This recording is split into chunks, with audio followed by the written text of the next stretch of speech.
स्वरा, आज गोड काय बनवू? मावा गुजिया.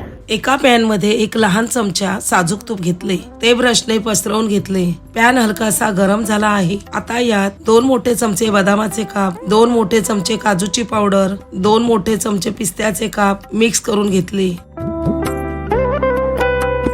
त्यानंतर 2 मोठे चमचे चारोळी घातली, मिक्स करून घेतली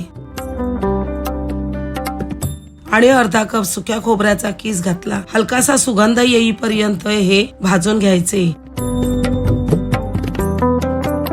तर आता छान असा हलकासा रंग आला आहे. गॅसची फ्लेम बंद करू. यात 2 चमचे मनुका घालू. इथे तुम्ही तुमच्या आवडीनुसार सुकामेवा घालू शकता. आता हे काढून घेऊ. आता आपण सारण बनवून घेऊ. मी इथे 200 ग्रॅम मावा किसून घातला आहे. घरी बनवलेला मावा असेल तर असं वेगळं गरम करून घ्यायची गरज नाही. जर बाजारातून विकत आणलेला मावा असेल तर तो थोडा गरम करूनच घ्यावा लागेल. मंद आचेवर माव्यातील मॉइश्चर पूर्ण निघून जाईपर्यंत आपल्याला हे परतून घ्यायचं आहे. असं प्रेस करत करत मावा परतून घ्यायचा आहे, म्हणजे ही प्रोसेस पटकन होते. 3 ते 4 मिनिटे मावा परतून घेतला आहे. माव्यातील मॉइश्चर पूर्ण निघून गेले. माव्याला हलकासा गोल्डन ब्राऊन कलर आला आहे. गॅस बंद करू आणि हे काढून घेऊ. आता हे दोन्ही थंड करत ठेवू.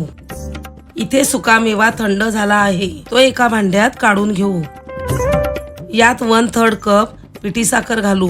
जर तुम्हाला जास्त गोड आवडत असेल तर तुम्ही अर्धा कप घेतली तरी चालेल. आणि 1 लहान चमचा वेलची पावडर घातली. आता मावाही थंड झाला आहे, हेही यात घालू. जर तुम्हाला हे मिश्रण वाढवायचे असेल तर तुम्ही यात तुपात भाजून घेतलेला रवाही घालू शकता. यामुळे तुमच्या या सारणाची क्वांटिटीही वाढेल. हे सारण तुम्ही रूम टेम्परेचरवर 15 ते 20 दिवस असेच ठेवून खाऊही शकता. जराही खराब होत नाही.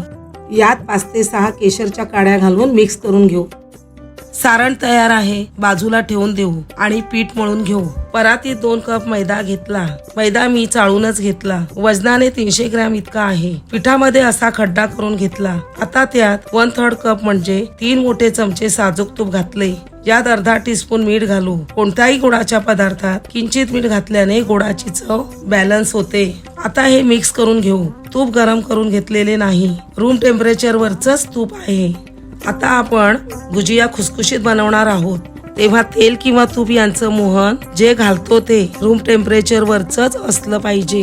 जेव्हा कुठलाही पदार्थ कुरकुरीत करायचा असेल तेव्हा कडकडीत तुपाचे किंवा तेलाचे मोहन करतो.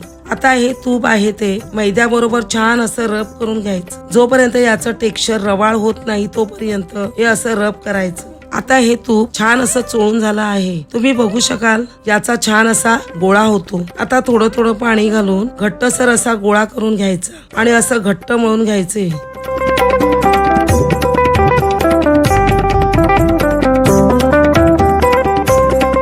हे छान असं व्यवस्थित मळून घेतलं आहे. अर्धा कप इतकं पाणी लागलं पीठ मळायला. ते सुकू नये म्हणून याला वरून थोडे तूप लावून घेऊ. आता झाकण ठेवून ते 10 ते 15 मिनिटे मुरवण्यासाठी ठेवून देऊ. आता साखरेचा पाक बनवून घेऊ. इथे एका पॅन मध्ये 1.5 कप साखर घेतली आणि 1/4 कप पाणी घातले. साखर वितळेपर्यंत शिजवून घ्यायचे. 2 अख्ख्या वेलच्या थोड्या ठेचून घालू. याने सुगंध छान येईल. याला छान रंग येण्यासाठी 4 ते 5 केशराच्या काड्या घालू. मीडियम फ्लेमवर साखर वितळवून घ्यायची. साखर वितळली की लगेच गॅसची फ्लेम मंद आचेवर करायची आणि थोडा चिकटसर पाक हाताला लागला की गॅस बंद करायचा. गुलाबजाम साठी जसा पाक लागतो अगदी तसाच पाक हवा आहे. आता साखरेचा पाक बनवून झाला आहे. गॅस बंद करू. सारण तयार आहे, पाकही तयार आहे आणि पीठही मळून तयार आहे. आता गुजिया करायला घेऊ. सर्वप्रथम पीठ घ्यायचं आणि मिनिटभर छान पीठ मळून घ्यायचं. आता याचे गोळे करून घ्यायचे. यातील एक गोळा घेऊन त्याची पोळी लाटून घ्यायची. पीठ वगैरे लावायची काहीच गरज नाही. ही अशी पोळी लाटून घेतली आणि पुरीच्या जाडीची पोळी लाटून घ्यायची. खूप पातळ नाही आणि खूप जाडही नाही. आता वाटीने किंवा कटरने छान अशा पुऱ्या करून घ्यायच्या.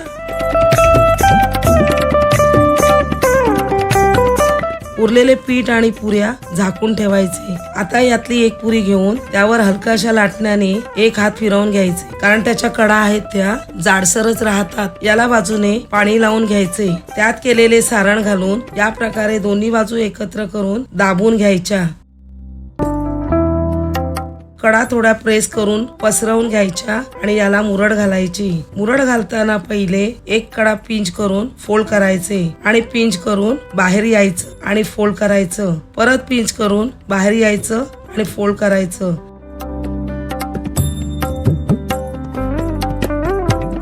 अशा रीतीने पूर्ण करत यायचं। थोडा जास्तीचा भाग असेल तर काढून टाकायचा। मुरड घालून झालेली आहे। मुरड दिसायला किती छान दिसते आहे। अशा गुजिया बनवून झाल्या की त्या सुकू नयेत म्हणून कपड्याने झाकून ठेवायच्या, मगच पुढच्या बनवायला घ्यायच्या। अशा प्रकारे सर्व गुजिया बनवून घेते।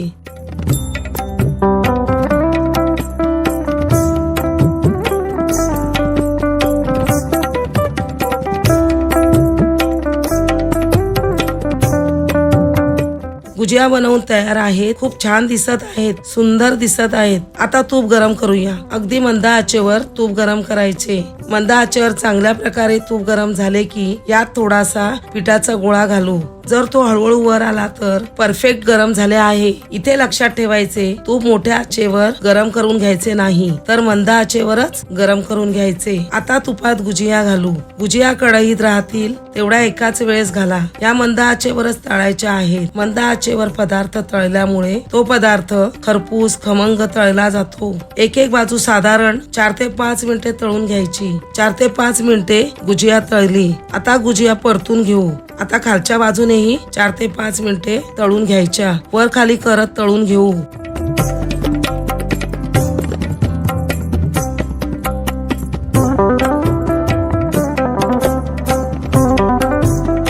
अशा प्रकारे छान असे तळून घ्यायच्या। किती सुरेख दिसत आहेत। आता गुजिया खरपूस अशा तळून झाल्या आहेत। आता या अलगद काढायच्या। तूप जितकं शक्य तितकं निथळून काढायचं आणि गरम गरम गुजिया गरम पाकात घालू। आता एखाद मिनिट ही खालची बाजू आपण पाकात सोक करून ठेवू। आता 1 मिनिट झालं की टर्न करू आणि वरची बाजू ही पाकात सोक करून घेऊ।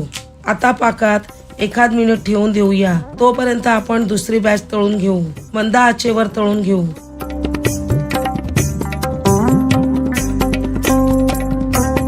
त्या तळत आहे तोपर्यंत पाकातून हे काढून घेऊया। पाकातून आपण काढल्यानंतर गुजियाला छान अशी ग्लेज येते। तुम्ही बघू शकता किती सुंदर दिसतायत। पाकातून काढल्यावर त्या रूम टेम्परेचरवर कोरड्या करून घ्यायच्या।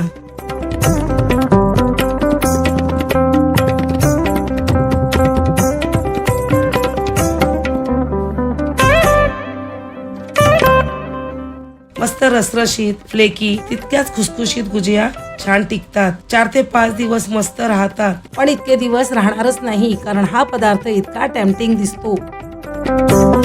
मी तुम्हाला तोडून दाखवते। एकदम खस्ता आणि आतमध्ये भरपूर असं सारण, मस्त। तर मस्त अशा खस्ता रसरशीत गुजिया करून पहा।